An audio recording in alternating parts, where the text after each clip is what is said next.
Muhriddin qani, hay? Muhriddin top beringlar qani menga. Labo aka, assalomu alaykum. Aka, yaxshimisiz? Rahmat aka. Aka, filtrni menga aldab sotibsiz. Bizda aldash yo'q aka. Aka, nima bu ahvol? Boshlanishda aka. 500 litr, 600 litr suv berayotgandi. Hop, Hozirgi vaqtga kelib 200 litr zo'rg'a suv beryapti. Suv Yo'q, kami ham aka. uzilgan aka. Bo'ldi aka. Aka, siz gapni eshiting. Siz garantiyaga Aka. sotgansiz aka Aka, menga. bizda garantiya bor. Siz uni kartrijlarini, ham ko'mir, kattanitlarni vaqtida yuvib turgan bo'lsangiz, hech qanday muammosi yo'q aka. Siz ham shunday muammolarga duch keldingizmi? Bizda yechim bor. Sizni ham suv filtringiz suv berishi kamayib ketdimi? 500 litr deyilgan lekin 300 litr suv beryapsiz. Suvingizni ta'min o'zgarib qoldimi? Demak, siz qilayotgan xatolarni tushunamiz.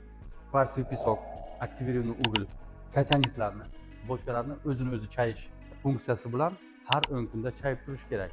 Shundagina suvingizni ta'mi o'zgarmaydi. Membranangiz uzoq ishlashi, suv berishni aytilgan darajada chiqarish uchun kartrij 5 mikronlik kartrijlarni atigi uchun turadi.